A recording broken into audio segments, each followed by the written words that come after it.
Hello and welcome to Business Exposed, the podcast which discusses the unfiltered truth alongside the reality of day to day life of owning a business. Hosted by myself, Alan McMillan, and Lynn McMaster. Today's guest is going to be great. Today's guest is Mark Dyer, one half of CM Motor Group. I've had the privilege of knowing Mark personally for the last 5 years, and Mark's story is remarkable. From setting up a business little just over a year ago at the side of his business partner's house to now forecasting over £1 million in sales. Listen as we discussed Mark's personal past and what tipped him over the edge in breaking free from his previous employer. We would appreciate if you could like and subscribe on whatever platform you're listening on, and also share with as many people as possible that you think would benefit from the podcast. Also, if you could tag us on any posts on social media, that would be great. As always, sit back, relax, and let's get right into it. Right, so Mark, let's start a wee bit about your background. What was life like before you get into car sales? So I was brought up in a place called Cardonald in Glasgow. Right. I was brought up in Cardonald. It was a wee bit bonkers, should I say. It was basically just a lot of kind of fighting going on at the time, getting into probably a wee bit of trouble, stuff that young people kind of did at the time. I always remember they built a school in about, honestly, it must have been in the middle of about 5 areas at the time. So I don't know who thought that idea up, but it certainly wasn't the right idea at the time. Everybody just through all the schemes descending in one place. Every single person descending into the one school. Always remember we were the first years in the school. So it was a bit crazy at the time, you know. But as later life obviously goes on, we grow out of that sort of stuff as time goes on. That's good. It's good lessons that you look back on later on and puts you in a wee bit of good stead. 100%. It gives you a wee bit of insight of what it's like, you know, and kind of what can happen. There's two different roads in life you can go down, and it's quite easy to get into that bad road, you know, and go down the long road. 100%. So your career at Peter Vardy, in the art of transparency, I do know Mark. We've worked together for a number of years, and you were a top performer. Certainly, you worked for me. So, what do you think that, like, in terms of just general sales, what made you a top performer? Like, what do you think you need in you to be able to perform at the level you were performing at? I think the word that comes to mind is hunger, and I believe in any kind of profession, it doesn't matter how talented you are. You need that hunger and that desire to go out and do it, if that makes sense, you know. I remember, obviously, when I worked in Peter Vardy, we physically, I remember at times we never ever took lunch breaks. You know? 100%. I remember it well. Yeah, you remember I'm pretty sure there's going to be a lot of people listening to this who will remember that well also. Oh, definitely. So I would say the thing's hunger and desire. It doesn't matter how talented you are.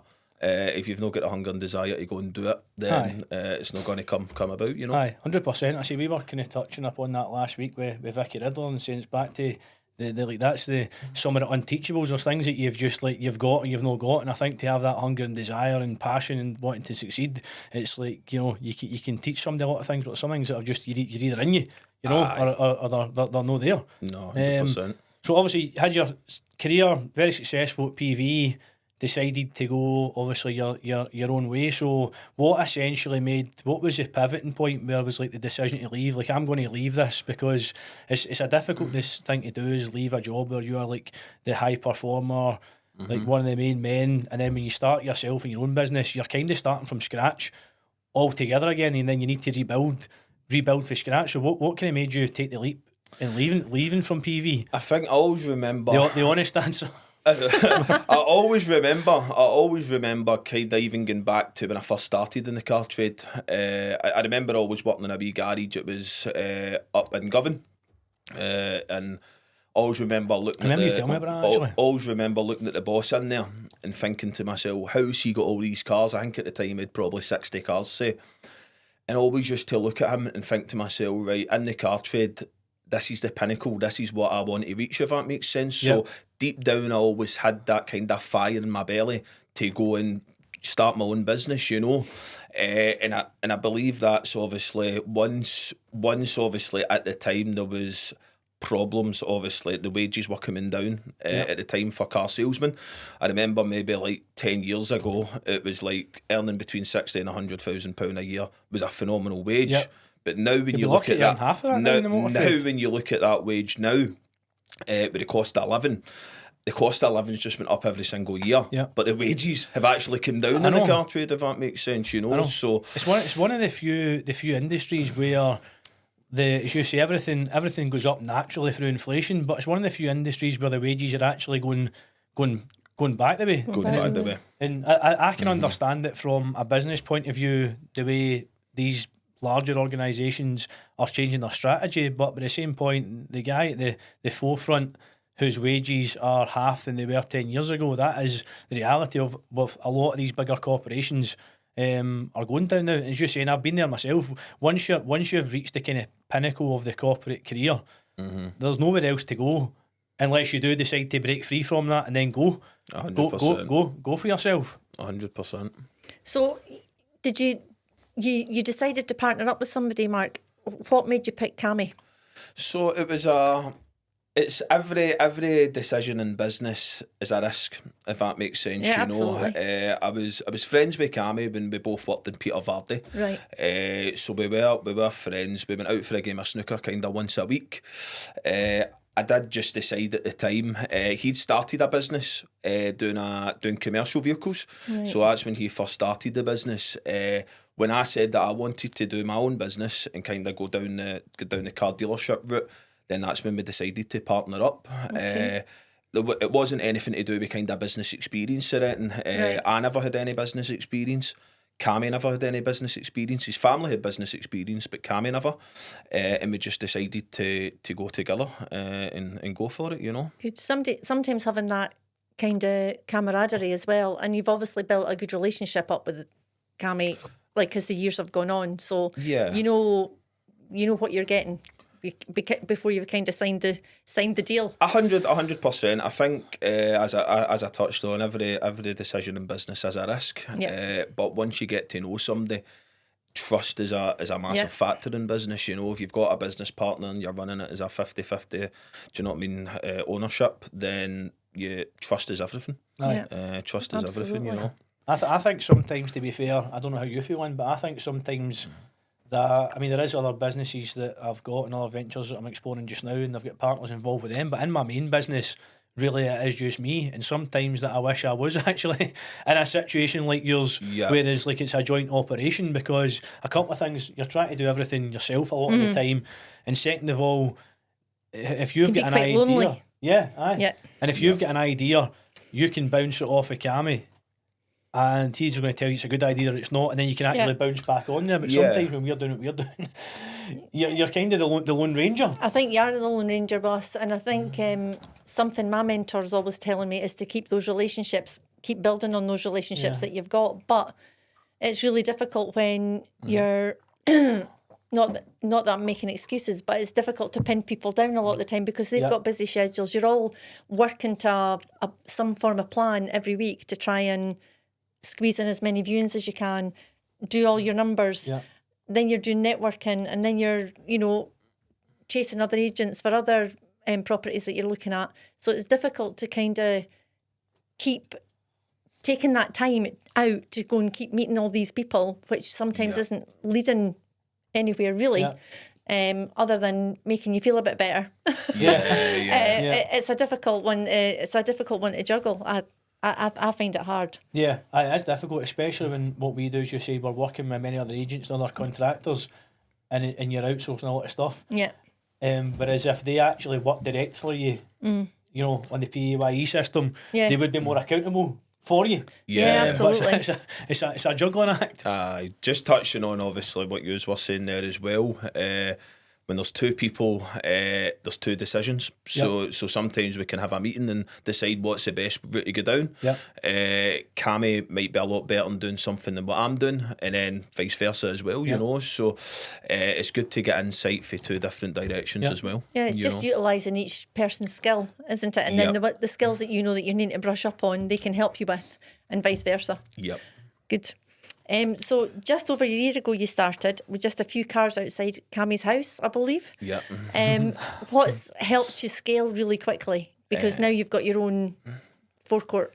Yeah, so we started obviously with 4 cars round the side at Cammie's house. That's what I always remembered, and that was just over a year ago today. So what helped us scale was reinvesting obviously a lot of the money. If you make a certain amount of money, don't just go out and spend it, go a night out and enjoy the success, because you always need to look to the future in business as well.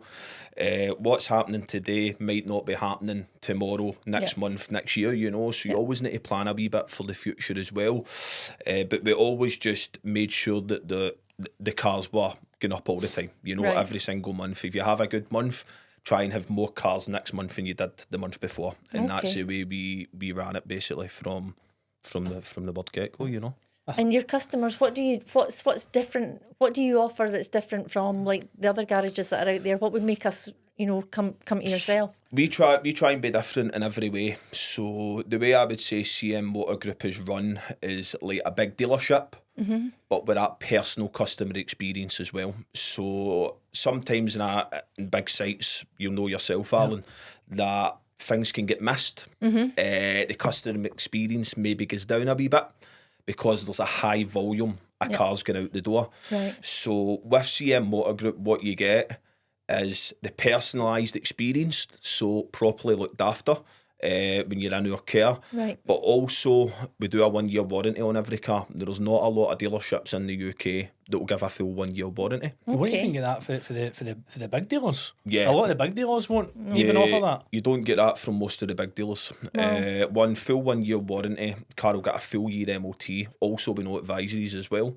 Right. And all the bodywork will get inspected as well, and the bodywork will be done to a professional standard. So it goes even far as putting CM Motor Group stickers in the window. That's how serious we take the business, and we're looking to obviously do that in the future as well. I mean, as you know, obviously I've been down to the site to see you quite a lot, multiple times, and I would say it's for a business that is relatively new. 12 months. Aye, 12 months old. Yep. Then I was blown away with some of the things that you guys do, and I think you hit the nail on the head there. Is I can see that my first hand for myself, somebody who has ran large sites, is that you're operating in a way that the big players would operate in terms of standard, higher customer service. And I think as well, it's not even, again, we kind of touched on this with Vicky last week, is I don't even necessarily think it's just the motor trade, is that I think a lot of people now want to deal with smaller independent organisations that they know that every single time, just use you for example, because the cars are mechanical moving objects, right? Let's be straight here. There's a reason why we've got mechanics, right? Things are going to happen, issues are going to arise. But I think people want to deal with businesses that if I'm going to call you, that every single time that phone's going to get answered and you're going to find a solution to my problem, as opposed to calling a large corporate, organisation on a big number that goes to a call centre and the call gets transferred 10 times and you get hung up before you even get to the person you want to speak to. That is just like big corporations all over, where I think you guys have nailed the standard, nailed the customer service, but at a much more personalised level. I believe selling a car isn't just the selling of the car and leaving the site, if that makes sense. It's how your after sales is run as well, well, that's business as well, isn't it, really? Because if that car's going to break down, they know if they come back to you and you treat them well and you take care of them, and it's building that relationship going forward for years. I had a garage that I went to for 8 years there, because I trusted the fact that when I turned up for the first time with a puncture, they didn't just say, right, you need a new tyre. They tried to mend it, and it's only cost me a tenner. And I'm thinking, well, that's quite good, because garages' reputations aren't the greatest. They're kind of known for being kind of rip-off merchants. No point in glossing over it. that is what we try and not become, if that makes sense. Like a lot of garages, a lot of even small time dealers, people who don't know the car trade and don't know the industry, will see them as cowboys, you know, dodgy men, stuff like that sort of stuff. So we come across very well. Obviously, we've got a really good rating on Google. You know, we treat our customers fairly. And then, as you touched on, Alan, you're never ever going to sell every car, and you're never going to get a phone call with something's maybe been done on a certain car. It's how you then approach that. You answer the phone right away, and you say, "I've got 2 mechanics. Bring it in. If it's not covered under the 1-year warranty that we supply anyway, we'll fix it for you. You know, no stress at all." So, that's it. I think it's just go back to the solution versus problem thing. Is actually like just genuinely caring to find a solution, and the right thing will always prevail at the end of the day. Yeah. And I think, to be fair, the scale you guys have went to in such a short period of time is testament to that. Yep. How do you reinvest your profits? What's your strategy to reinvest your profits? So always just looking to the future. It's if you, as I kind of touched on earlier on, if you have a profitable month, say, you can't just go out and go, right, nightclub, let's go and have a good night, you know. I think that's what a lot of other people would do, though, and I think that's why some people won't get the growth that you guys have seen, because they come for a job where they've made good money, and then they go for making that to really good money, and then go, right, party time here. I went from making good money and Peter Vardy's, I was a top performer and I was a good salesman at the time, to like my wages when I first started the business halved in two, you know. But it was just to then reinvest back into the business all the time and make sure we get a solid foundation to build with the business to build on, you know. I think as well, I know when we were speaking the other week, you guys have now got unit stocking as well, which I think is for some people may have seen that as a risk. Because like, well, I've got all this cash flow and I'm going to take on, you know, but you've seen that as a positive. I know you talk all the time, you say, how can I double my stock? I'm just a shop, so how can I get more stock? And that was another means to how can I get more stock and offer the customer more choice and more selection, a greater variety. Yep. So as obviously I said, with the unit stocking, it's a brilliant tool, but it can also be a very dangerous tool if you don't work it right. You know, if you utilise it properly, then it's a phenomenal tool. You know, you can up your stock, you can sell more cars at the back of it, and you've got a lot wider range of cars for the customers to look at as well. You know, 100%. So somebody that's working in a 9-to-5 job that wants to break away from that, having heard that your wages half, what positive spin could you put on that to make them still take that leap? I would just say if you've got that hunger and desire to start your own business, and I would always say just go for it. Go for it. You know, I half my wages because I wanted a good foundation with the business. I wanted to get the business off the ground, because no matter what profession you're in, it could be the car trade, it could be any other business. It's not easy starting your own business. No. If that makes sense, you know, there is a lot of sacrifice. For example, my credit rating was never ever bad at all. I'd always had a good credit rating. I wouldn't be able to get finance on a McDonald's around, you know. Welcome to the world of property. We're the exact same boat. You start off with a great credit rating and you've had to just take everything absolutely on board. But as you said, there's a sacrifice, there's a bigger picture. And I think also as well that's where some people see that as like we see it as there's good debt versus bad debt. There's debt that produces an income, and there's just like bad debt. Whereas especially you just talk about the unit stocking, then that's good debt, providing that you have like strategized, you know, everything correctly. I mean, I was talking to somebody last week, a good friend of ours, and I know this guy, if he done what you done, would also be a success as well. And he said to me the reason, and he hates his job and he's stuck in it, and the reason that he said he's still where he is because he went, this debt thing. He's like, this debt, I don't know how you do it. And I'm like, but it's not, it's leverage. It's not debt. You know, there's bad debt, good debt, and leverage. And that the leverage comes under the good debt. So you can't start a business like with nothing. You need to get, you know, something, and most of us, let's be honest, do start with nothing. So you need to get that from somewhere, and that's in the form of leverage, generally in financial leverage. So if you're not doing that, you're probably going to find it very difficult to be able to start if that's where your mentality's at. If it's managed properly, it can go a long way. It can go a long way, you know, any sort of funding. 100%. You got advisors on board with you that can steer you in the right direction, because you've said yourself you don't have like a lot of business background, but your partner Cammie's family does. Yeah. So Cammie's family had a bit of business background. So his mum has come in and seen us a lot kind of through our journey as well. But I just believe it's. You just take it as you come, business, you know. I always get told in the car trade that a day's never the same. Well, wait till you start your own business, you know. And then you certainly believe every day isn't the same, you know. 100%. The thing is, it's back to that thing that you hear people talk about, saying that, like, what is really, let's be honest here, what is the worst case scenario, right? You start your own business and it doesn't work out. Well, you're going to end up back in the place that you were before you started it anyway. That is really the only kind of... A lot of people see it as a lot of risk, if that makes sense, you know. And I'm a kind of great believer as money comes and it goes, you know. Yeah. Sometimes you could be rich, sometimes you could be skint, but it'll come and it'll go. 100%. You know, so just anybody that's watching, I would say, if you've got the hunger and fire to start your own business, there's nothing like just getting it done right away. You know. How did you manage your mindset though with the risks that were involved? So, you know, going from having a good paid job, being successful at it, like being obviously known for being a good salesman at it, what made you then think, I've got what it takes to do this on my own now? I probably wouldn't know the answer till you get going. Right. If that makes sense, you know. I know I could sell cars all day long. I was really good at selling cars, but when you're looking, obviously, when you first start in business, you're a rookie businessman, you know, so it's not just selling cars. It's, for example, in the car trade, there's a lot of stuff that goes on. In the likes background. of getting body work done, the likes of preparing cars.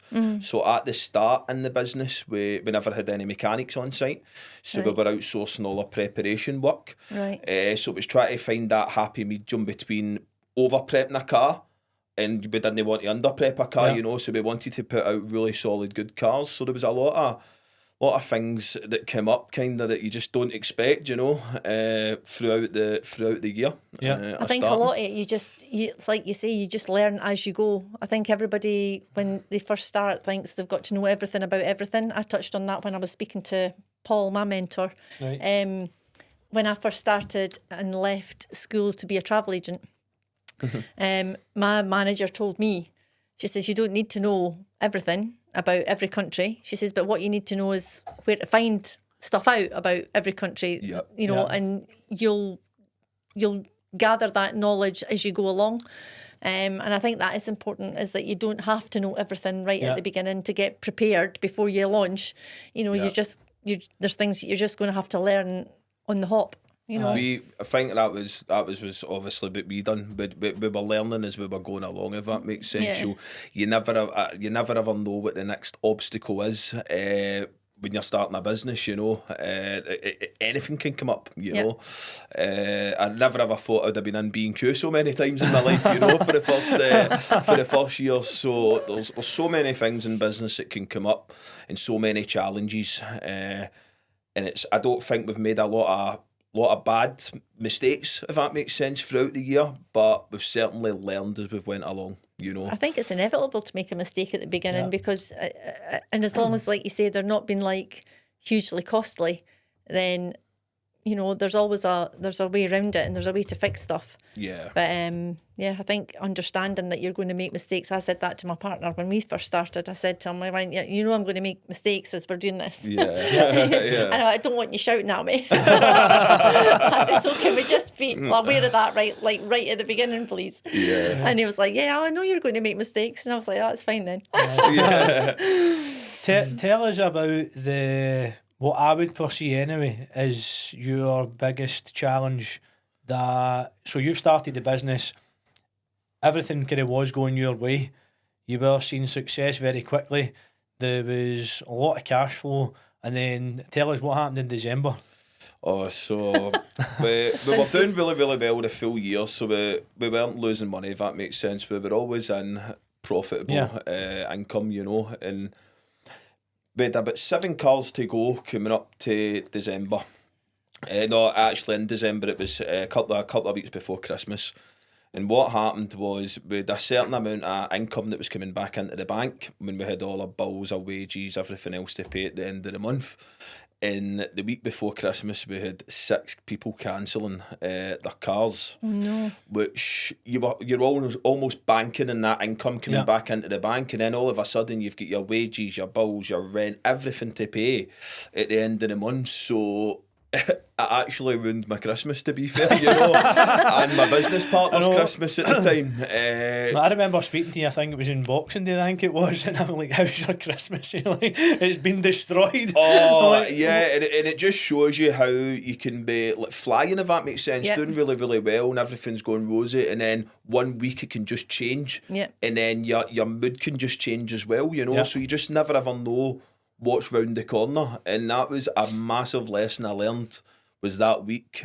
Don't ever bank until the car's out the door and the money's in the bank and it's secure, if that makes sense, because you never ever know what's round the corner. Aye. I mean, to be fair, I certainly learned that lesson, to be fair, roughly about the same time, only just, a couple of months ago in January, one of the very first holiday home that I bought, ever since I've bought it, but actually it's been fully booked. It's fully booked, right? And I've probably took that for granted. It's the only one, like, I've never really had to market it. Like the other one, like in other ones I've got, I would just generally do what call your standard marketing, etc. But I've never really had to push in this one, and I've deliberately never really pushed the marketing on it because I thought it's always fully booked way ahead anyway. So there's no point in me trying to get somebody to want to book it, and they're not even going to get booked anyway. So I've never really pushed it, right? And it's just always, ticked over. And then, in January, I did, no, this is going to be a record probably, right? There was not a single guest in that apartment in the whole of January. Now, for you who's in property, you know how much how much I almost had that income banked as well, right? And it probably taught me a bit of a lesson, though, that like I need to maybe find a plan B in terms of maybe a marketing solution for it, because, as I said, I don't want to over market it. And the thing is, then come February, just the kettle turned back on, and then it's banked for the rest of the year. But there was definitely a lesson there. I was like, you know what, don't maybe take the foot off the gas, because when this slows down and you've already banked the income, you've got a problem coming. We were the exact same after Christmas and New Year and stuff had passed. You got that out of the way. I think we sold about 7 cars in 2 days, and then all of a sudden again you're back up, you're happy, so you just can never ever bank in anything, you never ever know what's round the corner, and that's going back to even obviously reinvesting money and stuff like that, and reinvesting back into the business. It's very, very important, because you never ever know what's round the corner. You never know what's round the corner. So I think that's a kind of general sales thing, that to be a top performer you just need to keep that the momentum going. The momentum going, because like we'll have all seen it, and you've seen it in your the days of being a travel agent, especially in the motor trade. There's a divide in the team that when somebody turns the bad day into a bad week, right? It's going to happen, especially in any business, any shop, any sales environment, that's going to happen. But it's just so important you just put that behind you, because the same point.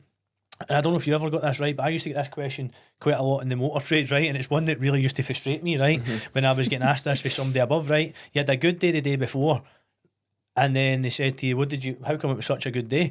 Like, what did you do different? My answer was absolutely nothing. I didn't do anything different from the day before. I'm not going to do anything different than I am tomorrow, because these are my systems and processes. This is how I treat all these customers like this. I'll deliver this guest experience, right? So, like, this is going to be the same. But there's other varying factors that come in and determine what your result would be. So it's equally important just to have, like, if you had a good day, great, but you need to forget that as well. Just the same way you do as you're having a bad day. But as long as you know that you're, like, performing to the optimum that you possibly can, then that, to me, that's all you can do. Yeah, absolutely. I'm a great believer, if you wake up every day and give your all, give 100%, it is very, very hard to fail. If you know what you're doing with your profession, it could be business, could be job, it could be anything. If you wake up and you give 100%, I think it is hard to fail. No, 100%. I'm a great believer in it. 100%.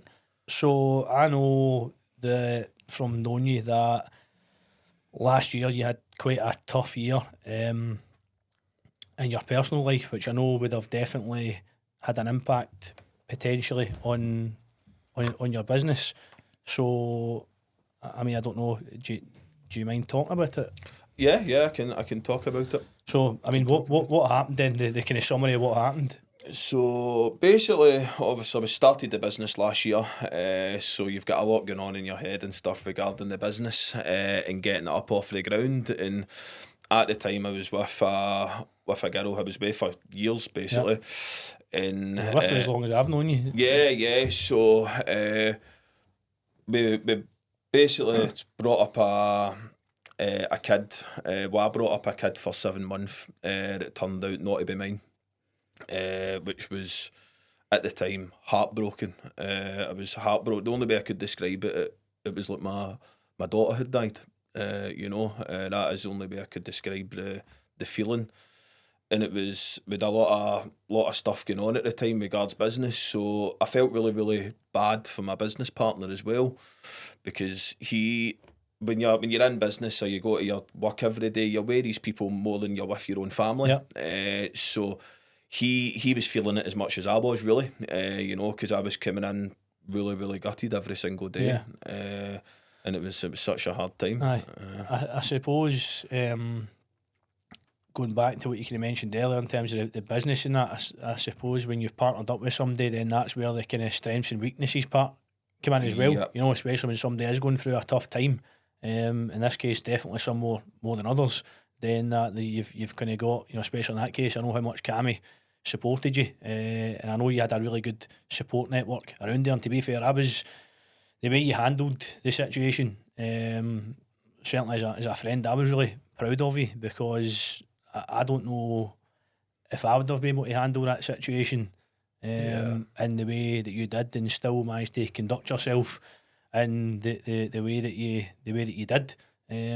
And again, truth be told, I don't think I would have been strong enough to be able to deliver the result that you did. But I think that's, suppose, a true testimony to your character.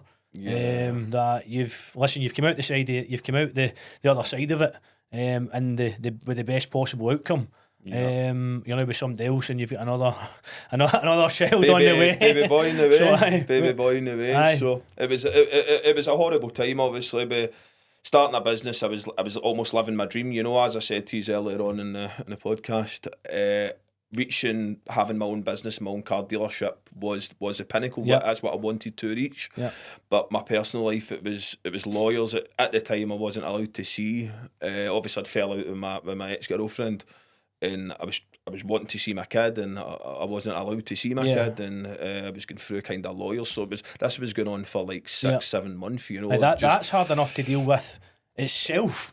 Yeah. Let alone what the outcome was. Complete stress, and it'll only be people that's really, really close to me that know exactly kind of what went on. Yeah.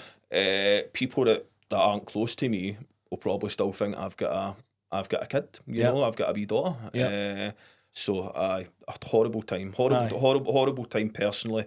But at the same time, building my business, I was like living my dream on one side, and then my personal life, I'd never dealt with anything so hard in my life. Yeah. So I was all over the place, as you can imagine at the time. Aye. It's good to see now, but that both are thriving. Your personal life is thriving. I'm actually calling him Mr. Worldwide now, because every time I call him, there's an international dialing tone. Yeah. In fact, I actually called him just before we were coming here, just to say, listen, you're going to get here all right and stuff like that. And then he starts telling me, he says, I'm actually going to Turkey next week. To be honest, it's good to see now that you've got that part back on track. It was a really, really hard kind of 6, 7, 8 month for last year. Yeah. The end of the year, meet my girlfriend I'm with now. Couldn't be happier. Having a wee boy. So class. Really, really, really looking forward to seeing what the future holds.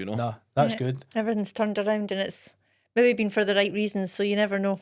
Yeah, that's what I believe. I'm a strong believer as well, as everything happens for a reason. Exactly. If that, as much as that was tough, you'd have never have met Jade, and you wouldn't be in the position you're in now. So 100%. Everything there is, as much as it's tough at the time, I know we've spoke about a couple of things in the past, but as much as it's really tough at the time, then there is always that saying. Always say the cream always rises to the top, and it's true. So, CM Motor Group, where do you see? I know we've had brief discussions, but where do you see the company in 5 years' time? I know where I think I see you, but where do you think you see the company? So what I would want CM Motor Group to be known is, if anybody's looking for a used car under £10,000 anywhere in the UK, I would want them to think of CM Motor Group. Yeah.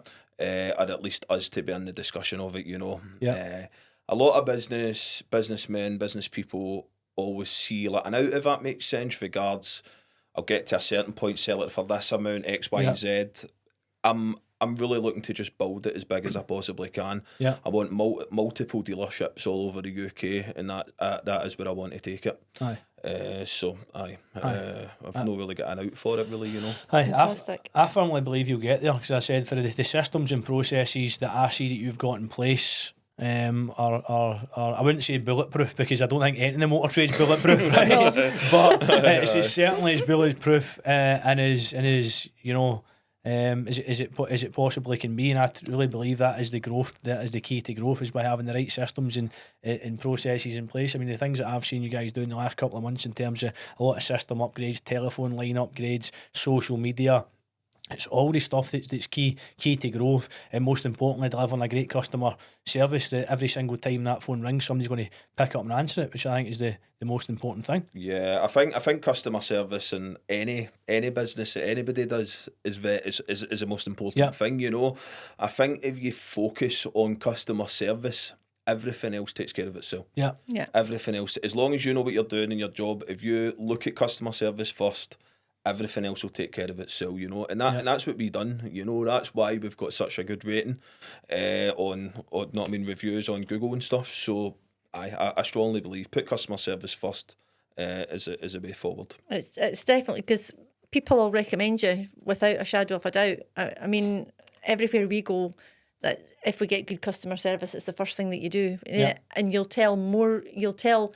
It's quite funny, actually, because there are statistics out there that'll say you'll tell less people about a good experience, but more people about a bad experience. Yeah. So hopefully the good people, the people that you're telling about the good experience, will be the ones that will still, you know, head your direction when they're looking for a car. Yeah. But it's 100% definitely need to be focused on customer service. I think if you get that right, you've nailed it. Because what we do, referrals is the deals we enjoy the most. Yep. If that makes sense, you know. Because you know you've done a good job in the first place to get. You know you've done a good job, and they've told their family, their friends, whoever it may be, to come in and see you. So they are the ones that we enjoy the most as the referrals. Yeah, well, you're on the front foot already, aren't you? You're already up there. Yeah. You've just got to take it that little bit further to get the sale. Whereas a cold customer, you have to do that little bit more building. To get there's to a lot more building. It's a lot more building. If somebody's come in and it's a referral and it's a good, they already know that how you do stuff and what we do. If that makes sense, you know. Brilliant. What social media? How do you handle social media? Because that would have been new for you at the beginning, Mark. Was it? You wouldn't have been obviously always in front of the camera or always. No, so social media was never ever. I was never ever like kind of big on social media, if that makes sense. You know, I never ever really took a lot of interest on social media till I started the business. But I just wanted people to know exactly what we do and come across that we are really genuine, nice people who've started a business, built it from the ground up. And when I say built it from the ground up, everything was built from scratch. Yeah. To give you an example, when we moved into a yard that we're in just now, there was no toilet. So when customers are going to be coming in, we had to build a toilet. So that's just one example of many. So regards social media, we've actually got somebody that does our social media now, which is brilliant. So yeah, just advertise all the cars. We got offered a lot of cars on social media now, and we also sell cars at the back of social media as well. So yeah. So I think that goes back to the reinvesting the profit part. You're actually seeing that, you know, that how important that is to business now, and actually hired somebody who's dealing with the social media part for you. Yeah. You know? If somebody who's the expert on social media does all our videos and stuff like that, then it's a lot easier than somebody who's maybe never dealt with social media before. Don't get me wrong, I'm learning short steps, make big steps, but it makes such a difference. Yeah, it makes such a difference. 100%. I hate social media. I know. I'm having to use Alan. He's having to print stuff off of me and everything. Lynn's having to use me and I'm having to use YouTube tutorials. I'm so bad at trying to teach myself how to do it from, I don't know what it is. I've just got that fear of getting something drastically wrong. Yeah. I try and ask Grant and he'll be like, you know, there's YouTube there, learn it from YouTube. And I'm like, it just doesn't go in the same. Someone needs to show me physically how to do something and then I'm off and running. If I've shown once, then I'm fine. But don't ask me to put a presentation pack together because it's absolutely dire. I need to outsource that.